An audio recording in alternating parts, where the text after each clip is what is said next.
Hello, ladies and gentlemen. It's your boy Clinton Nihal, and today we want to talk about something that is really affecting the East African community. Recently, we've been joined by the DRC, but up to now, there is still a lot of massacre that is happening right in the eastern side of DRC Congo. But today, we want only to focus in our neighboring country behind us here. Ever since from 2011, they have been having communities wars all over the whole country. I'm talking about South Sudan.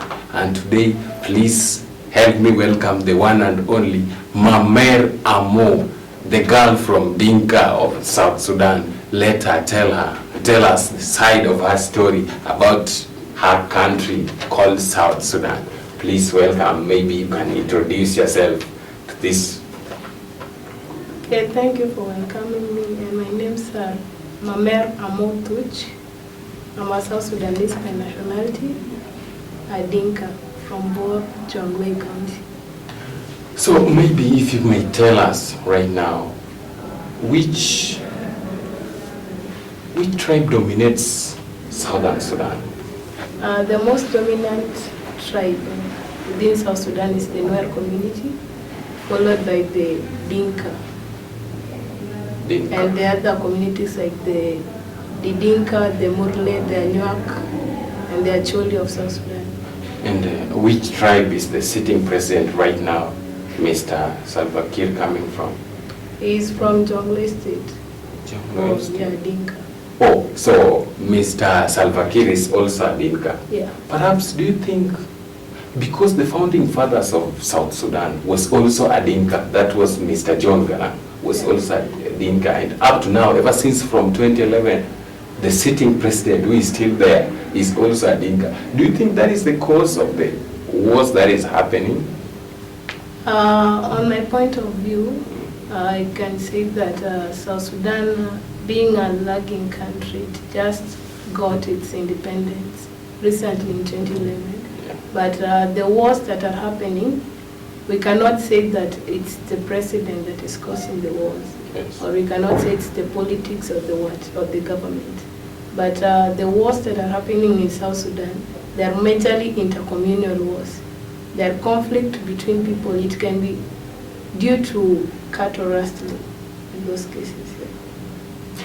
What about land issues, maybe? Yeah, there have been issues with the land since John Garang died, and there were no borders assigned when he died. So the moment people don't know the boundaries between their counties, that's where the conflict comes in. The moment I go to the other border that is not our land, and you know, the South Sudan is a different country. We can be both Dinkas, Yes. but we speak the same Dinka, Yes. but we cannot understand each other. I'm a Bor, but Bor is Dinka, Yes. Barkazal is Dinka, but I cannot understand So Barkazal. wait, like this Dinka community is also subdivided? Yeah. Like Bor and? There's Bor, there's Twi, Yes. and there's Barkazal. You've talked about Bargazel. As you know, people like here in Kenya, we also have people who came from Bargazel actually, like the River Lake Nilotes. Me personally, I'm a River Lake Nilote. I'm a Luo of Kenya, and sometimes we speak the same language, and she might hear me when I speak my own language, my own mother tongue, the Luo language in Kenya, she might hear. But right now you are a refugee in Kenya. Yeah. And most of the times being a refugee comes with a lot of disadvantages maybe. What are some of the disadvantages that you are facing in Kenya maybe? Also, you will also tell us the advantage part of it, but let's just start with the disadvantage part of it. Being a refugee, to most of us, we believe it's a challenge. But the moment you embrace your situation and accept the fact that you're a refugee and you're living in a foreign place, you know, there's a point in, whether in school or even at home, Yes. you find people talking bad about your country, but there's no way you can just jump into the conversation and start having, Interrupting. yeah, it's not acceptable. But being a refugee, I can say it has been disadvantageous in some ways, because sometimes you feel like, personally I've worked in Kakuma refugee camp, that is where all refugees are. I've been a teacher for 3 years in Kakuma refugee, and it wasn't quite easy, because the money we are being paid as refugee is not equivalent to the money the nationality people are being paid. For example, a Kenyan can be paid, let's say 40,000 Kenya shilling. But on my part, being a refugee, I'm an incentive. I'm not even being referred to as a worker. A refugee is being called an incentive in any part of the world, because you have no country, you're just a refugee, that's your title. And I believe you've seen my ID. Yes, actually. It's not stated, it's just stated refugee ID. That's my status, I'm a refugee. So you lack identity being a refugee. And that's one huge disadvantage you have as a person. Because you cannot be living a life and you don't have identity. So what's your purpose? Of course, that is quite touching, but most of the times, even here in school, actually you told me you're studying at Multimedia University. Don't you feel sometimes discriminated with the students there? What I can say, my skin tone it's where the problem comes in, but the rest, I can say Kenyans are good people. All my life I've studied in Kenya and I've interacted with some of them, but we've never had issues with where I come from or what, but the issue comes in when they start talking about your skin color. You are too dark, you are too what. That's what becomes so touching, but the rest, they are good. So like sometimes students come and abuse you, or they just talk and you hear those words later. You just listen to them, ignore, and life continues. Wow. Wow. So maybe you might tell us the advantage part of it, like staying in Kenya. I know there is some kind of money you guys are being paid by the NHL. You told me last time that you guys, UNHCR, yeah. Okay, being a refugee, the part of the world that usually is in charge of all refugees, it's the UNHCR, United Nations High Commission for the Refugees. So I believe for those in Nairobi, they've seen the UN towers. I believe they're in Westlands, Nairobi. So that is where our embassy is. And in case you feel like you have some problems, you can be assisted there as a refugee, because that's their work. They deal with the refugees.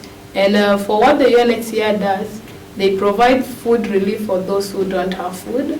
And they offer scholarship for those students who are in primary school. And after completing your high school, they just know you're a refugee. Probably both your parents can be here in Kenya doing nothing. So there's no person paying fees for you. So in order for them to assist you, they can give you scholarship where you can join college. Others, when you have good grades, you can be taken abroad under full scholarship. Like perhaps you might be specific and tell us the right amount of money you guys maybe you get maybe after every month, or... Okay, to be specific on the amount of money we are being given, it depends with the household which you are in. You can be probably 12 members in your family. So in quarterly, that is performance, they can provide a certain amount of money that can sustain you so that you can cater yourself, you can pay rent, take your children to school and other stuff. We know very well you guys, the South Sudanese people, use US dollars. By the way, are you guys being paid in US dollars, or they convert it, they bring it when it has already been converted? Okay, talking of the South Sudan government, yes. In South Sudan, working there, when you are working a good job, you are working in politics or in the government, or you are working with the NGOs, the currency which they pay people, it's normally in the US dollar. Yes. They don't convert it. So after you getting your salary, it's upon you to convert it. Okay, but you talked about life in Kakuma. refugee camp. Perhaps you might tell us more. Many people outside there want to hear this story. Kakuma refugee camp, it's a camp. There are 2 camps here in Kenya, but Kakuma refugee, I believe it's the second largest or it's the largest. Yes, actually. So it hosts all the refugees across Africa, Somali, Congo, Tanzania, Uganda, across Africa, all refugees. Sudan, South Sudanese, all of us Ethiopians, Eritrean, we are all there in the camp. And it's the most peaceful camp you can ever come across. And it's the largest, I believe so. And when you hear most people that were in the camp, those big people like Aduta Kech, she was from Kakuma refugee camp. And it's like a, how do we call it? Kibera slum actually. So Yes. it's upon you to struggle and you remove yourself from that place because life is tough there. I understand. Perhaps do you get enough relief foods to sustain your lives, maybe? Talking of food, in Kakuma refugee camp, people are being given food on monthly basis. So like they don't give you money, but they sort you call rations. So when you go receive ration, you can be given maize, oil, beans, those things that can cater for you for a whole month. And the government of Kenya has joined hands with the UNHCR. Yes. And Kakuma refugee camp is actually in Turkana County. Yes. And Turkana people are also suffering there. So they've joined hands and both the refugees plus the Turkana people are being assisted. But there were issues that came up last year during the elections that all the camps should be closed. And most people that complained in Kenya were the Turkana people because they knew the advantage they were getting from the UN. Yes. Yeah. So I believe the case died down since they knew that their own people could be suffering, not only the refugees. You talked about Kakuma being a slum. Actually, perhaps you may tell us, are there enough toilets? Because I know there are a lot of refugees in Kakuma actually. Are there enough toilets that sustain the whole population?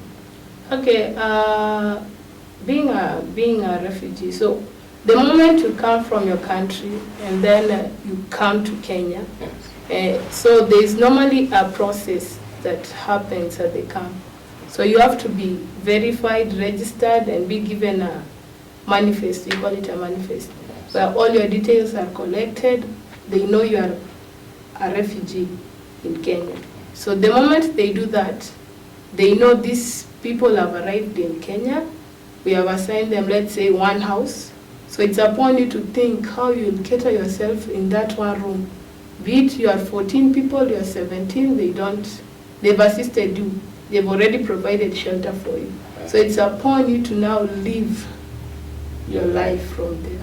So like, what you mean is that about the issue of toilet, that is where I insist on. Okay. Perhaps you might tell us, because I know the life of slums actually. Me, myself, I was staying in Roma slums. So I know the kind of life there. When there is no toilets, those sewages are just present. But with a lot of that population, refugees actually, you speak different languages, you are from different countries. So actually, like I said, Kakuma is like Kibera slum. Yes. So like you can even find people from the other household are sharing these same toilets. Like 5 households are sharing one toilet only. And if it's full, they don't have other choice but they have to go to bushes or look for somewhere else. Yeah, so like Turkana is very dry and there is lack of water. I can imagine that kind of mess. But anyway, you talked about being taught by the UNHCR. Yeah, so are you being paid fee with the organization? Okay, UNHCR normally has some branches under it. Yes. They have the Windle Trust, DRC, Yes. NRC, LWF, all those, they're under UNHCR. So while I was working in Kakuma refugee camp as a teacher, Yes. I was under Windle International Kenya. And while I was in high school, they scholared me. from Form 1 to Form 4. They used to pay fees for me until I finished. Wow. Yeah. Wow. So you finished which year? 2019. 2019. So during that Corona period, you were a teacher. Yeah. Wow. Perhaps you are somebody's role model actually. So being a learned youth in Kenya, where there is no inter-communities wars, what are you planning to change in Sudan when you go back? The moment you work hard in life, being a refugee, having gone to Kakuma refugee camp, Yes. having experienced a lot, interacted with a lot of people, you get to learn how life is. And the moment you socialize with others, you even get to know where your life, the path you're following as a person, is leading to. So the moment I myself have lived with the Kenyan, a very peaceful place. And I believe all the South Sudanese in Kenya, they know the same. Like, they've never had issues in Kenya. They've never fought. They're just in a peaceful place. So the moment you are working in this peaceful country, so you feel like they start inner driving you that you want to go back to your country and make a change, do the same thing the Kenyans are doing. And probably some days in 10 to 15 years, our country might change. Okay. Let's hope for the best. By the way, most of the times when you walk, do you get sometimes intimidated by the cops? Because I know Kenyan cops, by the way. Yeah, it happens. The moment while I was in high school back then, Yes. I used to go back to the window office because the main offices are in Kakuma. So the moment my fees are not paid, I have to go back to the camp, come back with the bank statement, and then go back to school. So the moment I pass through, there's a border between the rest of Kenya and Kakuma refugee camp. So there are normally 3 borders along. There's a bus stop, like when you reach Kitale, you have to show your ID. And back then I was a student, so I never had any ID. And probably I never even used to wear uniform to indicate that. You are a student. Yeah, so the moment I'm being told to get out of the car, definitely my skin color says, you're not a Kenyan, Yes, you're of not a course. Kenyan, come what? Yeah. So I just have to get out and just to solve issues between the two of us. You can give a small amount of money and then you continue with your safari. Wow. Wow. That is very, very bad. I can imagine a student bribing. Well, like in South Sudan, you guys are like the Rwandese. You know, in Rwanda, there are there are 2 tribes, the Hutus and Tutsi. But there are those who look a lot like the Europeans. They have the long noses and they are kind of white. They look brown. You guys also, there are those people who look like Muslim, like, should I say Muslims maybe, but they look a lot like the Arabs. Then there are you people. But you told me there is Dinka, Nuer, and are there specific tribes that this tribe is for the Arab-looking ones? So. To be brief on the history of South Sudan, so basically in the 1950s, we actually got our independence in 1956. And both the North Sudan and the South Sudan were referred to as the Sudan. There was no South Sudan, there was no North Sudan, we were all Sudan. And we were both like an Arab nation, we were Islamic actually. Yes. So like 90% of Sudanese are Muslims. And the difference comes in because some of our South Sudanese people interacted with those Arabs that came. Yes. So they gave rise to these Arabs. So the moment you can hear someone from Sudan looks like a Muslim, is light skinned, and still yet he's saying, I'm a Sudanese, you're wondering why is he brown and Muslim and he's still a South Sudanese. So the rise came up during those. So like there is no specific tribe actually. Yeah, there's no. But in the Sudan, we have the Nuba. Nuba. The Nuba community of the Sudan. I don't know if you have heard them. I've heard of that. Actually, we were being taught in history. They are the Nubians. So The Nubians. The Nubians. Yeah. Yeah. So there is that specific tribe called Nubians. Yeah. From there the is Nuba Mountain. nobody with a color like yours. Yeah. Oh. Okay. So is there any staple food in South Sudan actually, or war? Like war is your staple food? It depends. In Kenya, it's normally ugali and sukuma wiki, I guess. Yes, ugali actually. But for us, yes. we are from diverse communities, many communities within one country. So personally, as a Dinka person, our staple food is normally the okra and the kisra. Don't know if you have heard okra. Perhaps you might tell, maybe it's not me alone who doesn't know that type of food. Maybe a lot of Kenyans outside there. They know. Most Kenyans know okra. Okra, yeah, they do.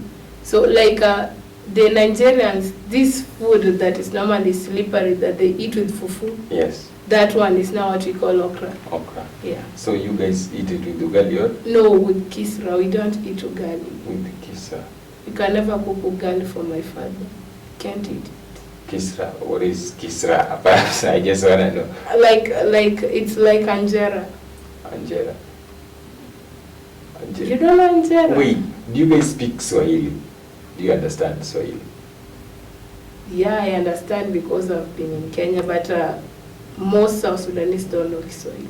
So maybe. We only know Arabic and English only.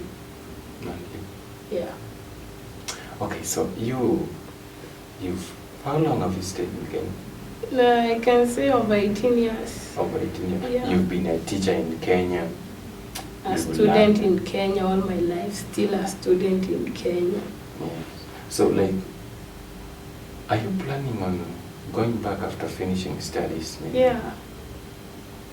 It has been my dream plan all along.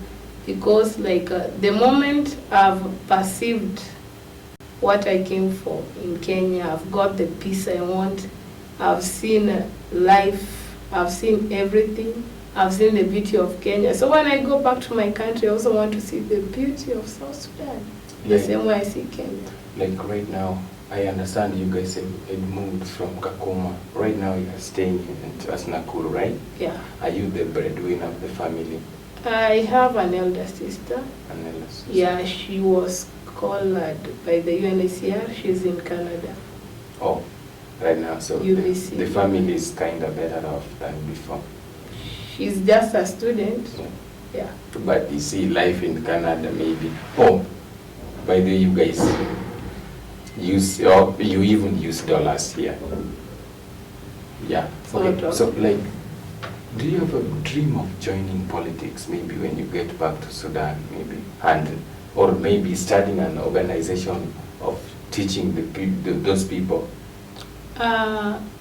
Politics, it's never been my thing, but what I can say, empowerment is the things I need. So the moment I have women out there, you as a River Lake Nilote, we have some cultures whereby women are being demeaned. And in South Sudan, having a woman who has studied, me when I go back to South Sudan, my community people will be like, who will marry you after all? You've gone to a standard whereby our men haven't gone there. So what's the point of, where will you get your man who will marry you? Where will you get him? So women are being discouraged to go to school. So there is still that mentality of male chauvinism in South Sudan? A lot, yeah. Wow. That is really, really bad. Actually, you've been a teacher in Kenya. I would love to see you teach those people. War is not the solution always. Yeah. Yeah. So when you are going back, actually, when are you finishing your studies? Maybe? Probably in 2 years. 2 years to come.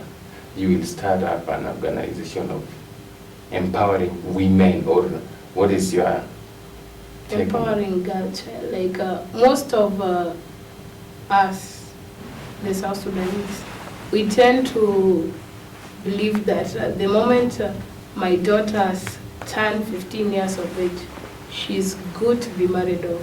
And our marriages are the most expensive marriages we have across the whole world. I don't know if you can compare our marriage to any marriage. It's the most expensive one.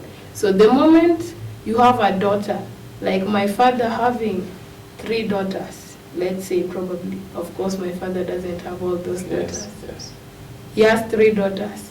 The moment one is married, he will get money, he'll sustain his household, and you won't have much to worry on, because like one of our girls is married and the husband is providing. So what's the point of educating girls? Are you guys pastoralists? Sort of. So like you've said, like marrying someone is the most expensive, like a lot of cattle. So you guys are A lot of cattle and money. money. Yeah. Oh. Okay, so ladies and gentlemen outside there, you've heard from her, like the kind of life they are staying in South Sudan. Please subscribe to this YouTube channel. We'll be bringing a lot of these people. Like we have a lot of refugees in Kenya. There is one that is coming up next from Ghana, actually. Stay tuned.